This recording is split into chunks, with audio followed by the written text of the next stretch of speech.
I just finished writing an article about the different types of tenant committees and a committee we formed for our park.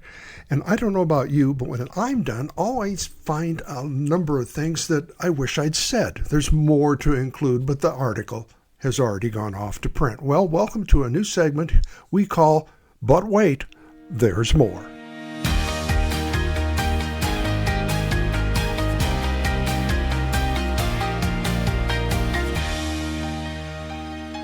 Hi everybody, I'm Bill Bateman. I am a member of the OSTA team, Oregon State Tenants Association, and we're beginning a new series of podcasts designed to help you enhance your manufactured home or marina park living. There's a lot of problems in the area, and we're going to talk about positive ways to fix them.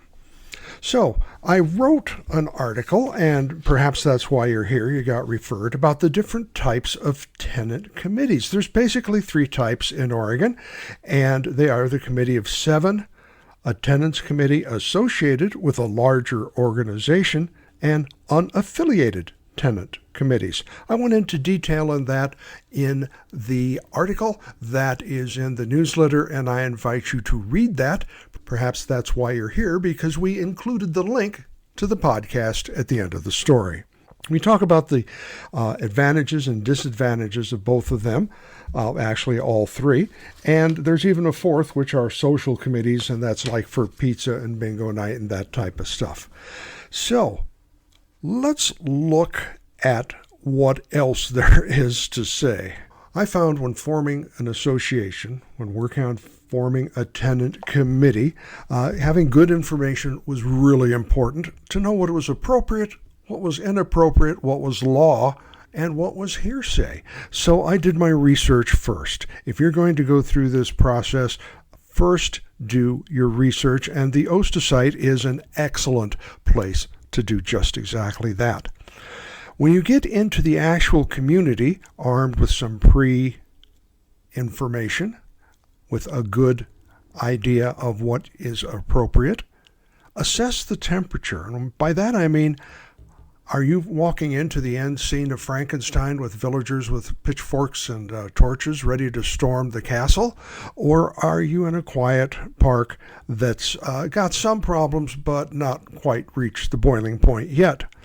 I know in our park, we were the latter. Our swimming pool was supposed to open on June 1st, and for the third year in a row, it looked like a swamp. It had mosquitoes, it had a dead rat floating in it, it had all kinds of vegetable matter, and the health department won't let the pool reopen until the water is formally tested. In fairness, the new managers are doing all they can to correct that problem. So that's very good, and we appreciate that.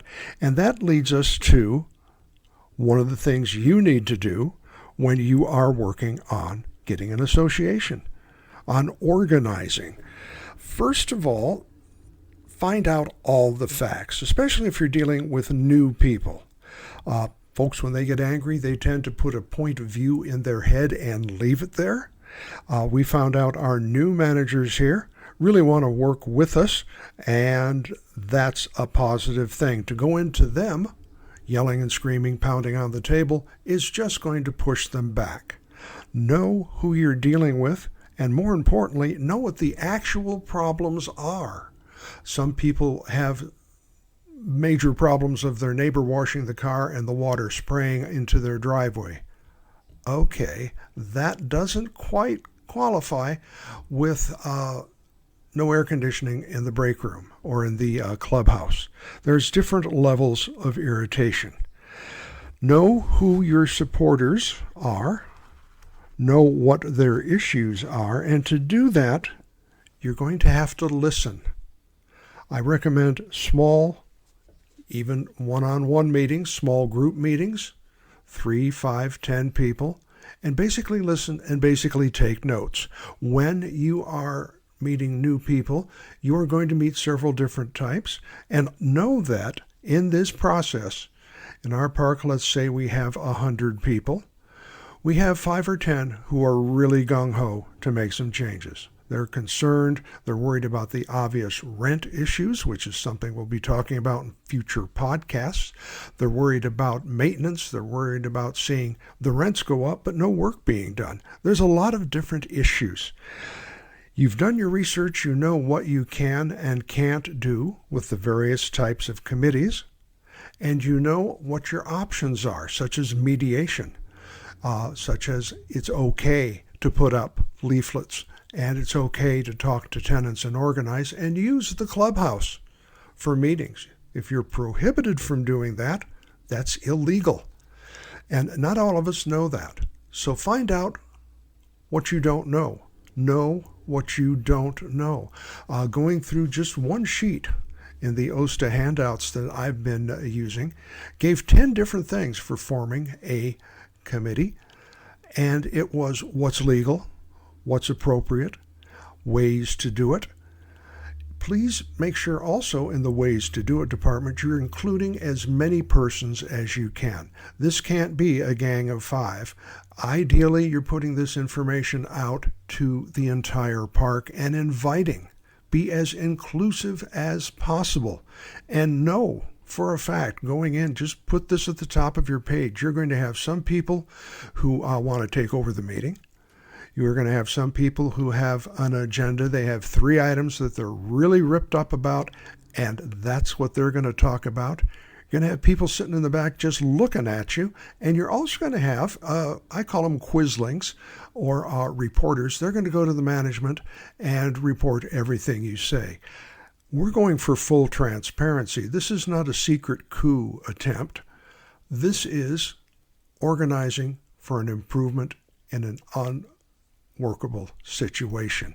So I always expect anything you say in those meetings will get carried back to someone.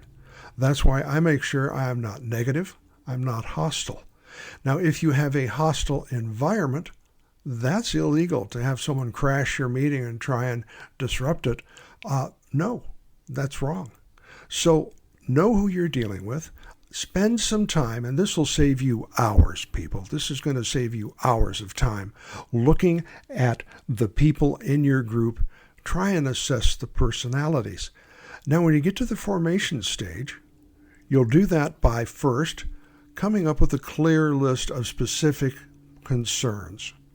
The rent, the break room, the clubhouse, the swimming pool, the driveway, the trees that are about to fall, anything that's an actual measurable goal and issues. Prioritize them. Okay, folks, if we could only do one, what do you want to work on first? Well, the rent is going to be the first. What else is your second? Now, once you've got a clear view of what you don't know, once you've got a clear picture, and this will continue to change. People always surprise me, but a clear picture of the people you're working with. Folks will continue to show up at meetings and then all of a sudden become involved. Welcome that. Now, there's going to be those who want to take over. There are going to be those who just want to vent, who want to be angry. They're excellent for subcommittees. You can't exclude them. You can't ignore them because their anger has a base in real fact. But I have found it very useful.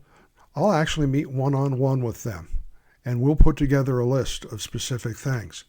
And then I'll ask them to do things like making sure the flyers are still up. Put them to a positive use where they're not just sloughed off, where they're not ignored.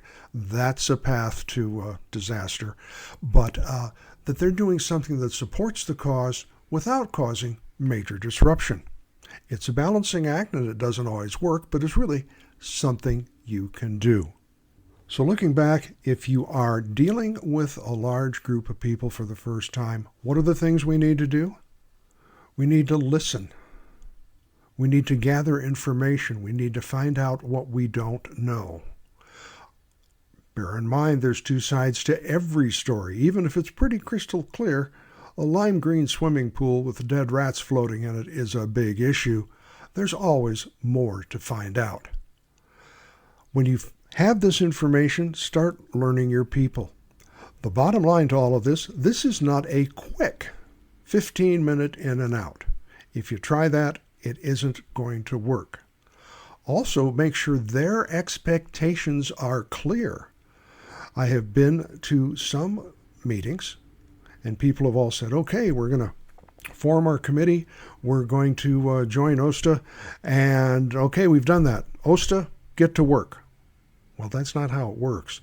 We provide the tools and the resources to help you, the homeowner, the resident of the park or marina, do the work. We are not allowed to come in and take over everything for you. Our attorneys are consulting. They're not available on hire like you might find in other situations. This is an opportunity for you, the persons forming the committee or association, to get the work done. So you have to make that clear going in. You're not going to join, touch the pen, sign the application, and sit back and watch the fun. This is going to be each of you having a job. This is going to have some of you, even if you're the person who brings the cookies or the soda to the meeting. I appreciate the cookies and the soda. Quite honestly, I do. And if you're not comfortable doing what I do, talking on the air, talking to people in front of a large room, that type of thing, I do that all the time. I've been doing that for 50 years.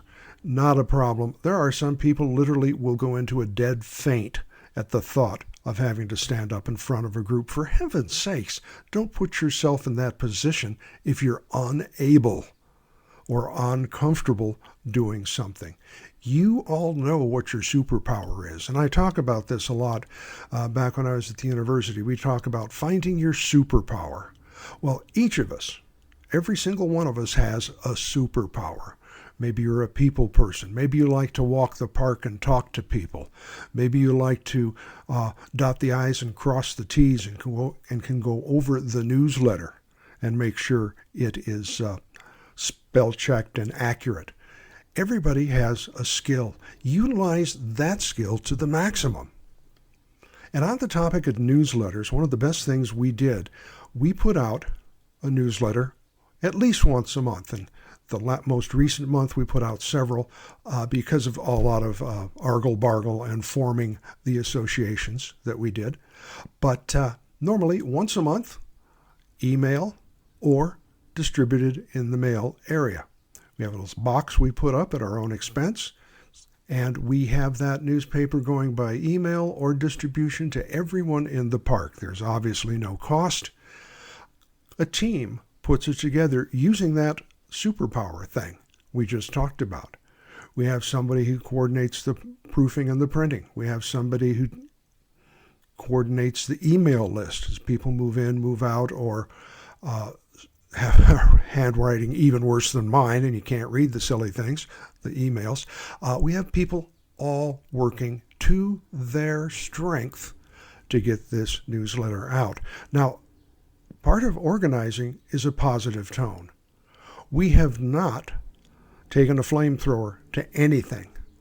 We have complained. We have documented. Before we said it has been 3 years since we've had a working swimming pool on opening day, we double and triple checked. Before we took a picture, we made sure it was dated, we made sure it was accurate, and we made sure that that picture fairly represented the situation, both the one of the damaged pool and the one of the clean, under repair, highly serviced pool, which we're seeing now. A newsletter doesn't really cost anything. I use Google Docs. You can use Microsoft Word. There's any number of ways. There is clip art that you may use to spice up your newsletter.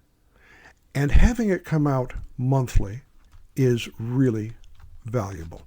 Interestingly enough, we have new management, and they say they too are going to begin putting out a newsletter. Excellent. The more information, the more positive, accurate information, the better. So what have we learned as we talk about this? There are different types of tenant committees. We saw that in the article. There's different steps to forming. You're going to start small groups, small discussions, gradually work it to larger and larger by identifying your assets and redirecting, not excluding, but redirecting those people who may be disruptive or a problem. You're going to work on clear and accurate identification of the problem and stating solutions. Way too often, I get people who are upset, they're angry. Well, we got rah, rah, rah, rah. Okay, what do you want to do about it? And you hear cricket noises. Nobody's got a solution. You can't ask for help if you don't have a solution. Even when you call 911, you're saying, I'm having this, I'm having that, I need to see, and they now have information to help you when they arrive. Okay. When you go to a meeting or approach your management, leave the anger in the back pocket and come in with positive solutions. We want to rebuild the clubhouse. Well, that's $75,000. That's not going to help. Okay, we'd like the air conditioning fixed in the clubhouse. Better. That's realistic, and it's been an ongoing problem, and it's an amenity you pay for. So keep it realistic, keep it low-key, and continue. You will find, and this is my last point, initially you'll get a group of 10 or 15 people, and they'll be all cranked up and really ready to go and wanting to help, and that group will cut by 50% when the work starts. That's why I am constantly recruiting. We have just formed our Tenants Committee, our unaffiliated Tenant Committee. We're signing people up to OSTA. We're getting the newsletters posted. We're meeting with the new managers. We're working for a positive relationship. And we're also continuing to talk to people around the park. I walk the park at least twice a day for health reasons because I like to get my steps in. But it's also a good way. Know your neighbors. Know what they're facing. Know that the person in that unit at the end is having problems making their rent. And know that that person in the green trailer or green coach, if you will, is on oxygen and can't come to meetings. I'm willing to put our meetings on Zoom. And be advised, not everybody in our communities are highly tech savvy. I've offered to do a Zoom meeting for people, and a number of people just look at me very strangely. What's Zoom? Okay, that's learning your limitations. If you think of some other things that you found useful, please share them with me. You're going to find an email link where you found this podcast. It's at the end of the introduction. And let's share some ideas that you have found useful in organizing, and let's share some problems that have come up. We're going to be doing this on a regular basis. We'll have an article, and then we'll have some additional information to support it. And we hope you'll continue to join in. If you're not a member, we do want to see you join us. It's only $30, and you get an awful lot of good stuff. And there's a membership link also at the front end for that. As always, these are my thoughts and my opinions and do not represent the organization or constitute legal advice. In any legal question, contact an attorney directly.